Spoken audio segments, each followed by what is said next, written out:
Davide, non ricordo l'ultima volta che ti ho preso in braccio e non sapevo che fosse l'ultima volta.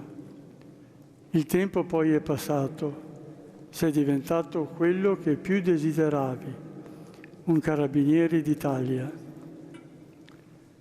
Prendo a prestito alcune frasi sentite in questi giorni.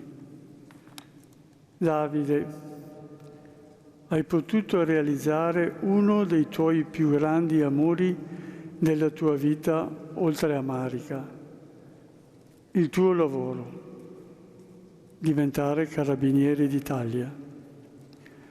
Ho ricevuto tantissime e meravigliose testimonianze del tuo essere persona e carabiniere. Per noi e mia moglie, tua mamma, un figlio meraviglioso e un fratello speciale per Filippo.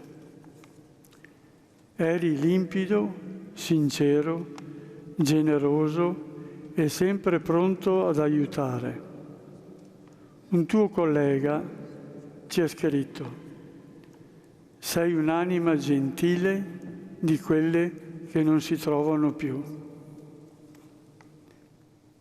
Vola in alto, Davide, sarai sempre nei nostri cuori. Oggi sono qui, non solo come figlio,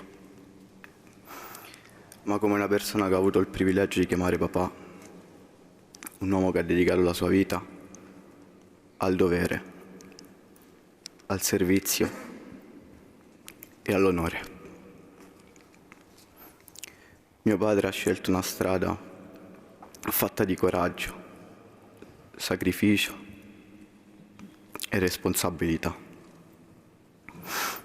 Per lui era importante quel senso di responsabilità che era costantemente presente in lui, insieme alla pacatezza e modestia sincera.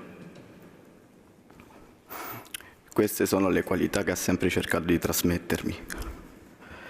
E anche se questa insensata tragedia lo ha strappato a me e all'affetto di tutti coloro che lo hanno amato, io voglio credere che questa sua eredità caratteriale e morale continui a parlarmi anche nel silenzio, mantenendo viva la sua memoria. Tutto questo per rendere onore a Marco, mio fratello, Valerio e Davide. 3 carabinieri che hanno dato la vita in nome della giustizia, per senso del dovere e di appartenenza. Quello che voglio dire oggi con forza è che il loro sacrificio non sia reso vano.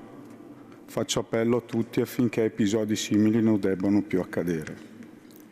Chiedo a tutti di stringerci ai nostri militari che operano costantemente in Italia e all'estero, rendendo le nostre vite libere, più serene e sicure.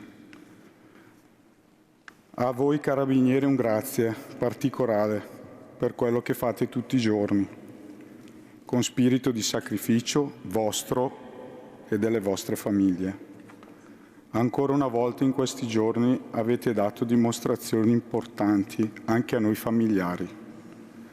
La vostra partecipazione, la vostra forza di corpo e di grande famiglia. Grazie a mio fratello ne faccio parte anch'io, ora più di prima. Spogliati della vostra vita terrena, un particolare riconoscimento va a Marco, Valerio e Davide. Il vostro ricordo e il vostro esempio e il vostro sacrificio sarà sempre vivo nei nostri cuori.